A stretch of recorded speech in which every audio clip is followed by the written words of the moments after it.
What's up, y'all? I feel like it's been a minute. We're gonna go to the story of Joseph. Joseph had a dream that ran over his brothers and that he was gonna be a king someday. He just despised him for that. His brother said, wait, so you say told you in a dream that you gonna reign over us, you gonna be our king?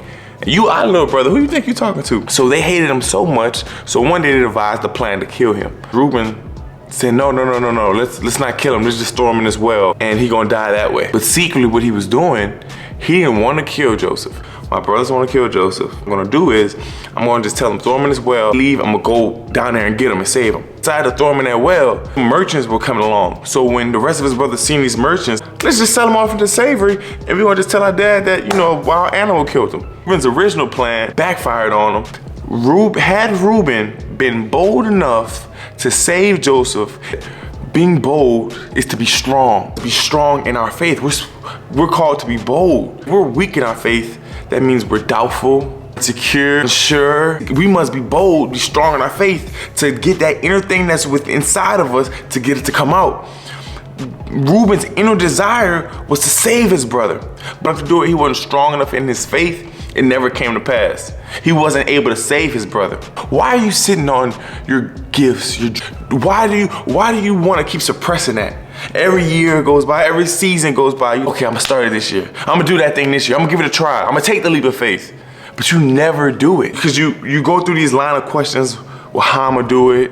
Can I do it? We question how much if we're capable of doing something. So Reuben's brothers, what he didn't know is Reuben had the capabilities, because when his brothers originally wanted to kill Joseph, Reuben suggested like, hey, look, let's just throw him in this well. So what that shows is he had the capability to save Joseph because his brothers had enough respect for him to listen to him. They took his advice the first time. Bold enough to stand, to birth my inner desire to save my brother. If he had that boldness, he had the capabilities, but he didn't think he was capable. And a lot of us don't think we're capable.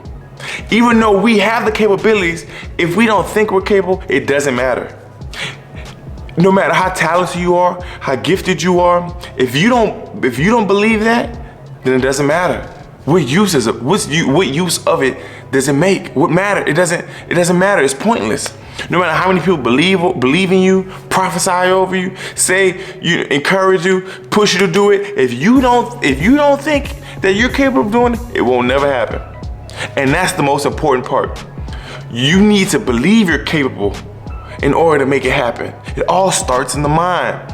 If I say I can't do it, I won't be able to do it. If I talk myself out of it, if I'm doubtful, then surely it will never come to pass.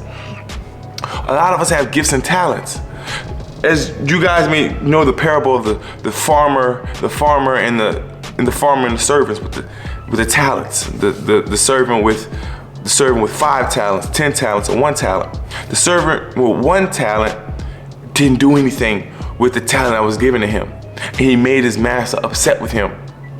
A lot of us have been given talents and gifts from God, and because we are not bold and are not strong in our faith, we talk ourselves out of it. We never do it.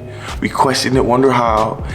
And since we bury that talent, like the servant and the farmer did. He just buried that talent and it never grew. He never done anything with that talent. He just buried it away.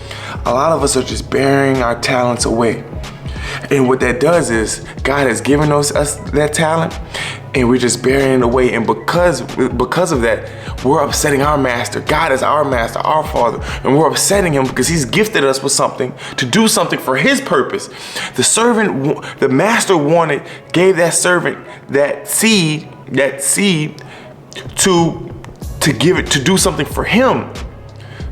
Right? He gave that servant a seed to multiply and be fruitful with that seed, so that the gains and the profits that come from it can go back to the master. God has given us talents and gifts so that we can do it for his purpose, to help his kingdom, to help better his kingdom, to lead people closer to Christ, to uplift his church. But we bury those talents. We're so fearful. God has given you talents and gifts. And if you keep burying them, you're upsetting your master. And just like that servant, that master, since that servant didn't do anything with it, that master took that talent away and gave it to somebody else that did something with that talent. You do not want God to take your talent away from you and to give it to somebody else because you weren't bold enough to do it. If God is the one that gave you that talent, he wants something done with it. So I want to encourage you, if God wants something done with that talent, have the faith to know that it's not me that wants to do this. It's God's purpose for me to pursue, to make something of this. So have the faith, because you're not alone in your talent. You're not alone in it. You don't have to be worried because God is backing you. So it's not only you want it, God wants it. And he's the creator of all things, so he wants to see it through. It's not just you. No, I want you to do this for me. So I'm going to help you and make things possible for you to achieve it. Have the faith and be strong in your faith.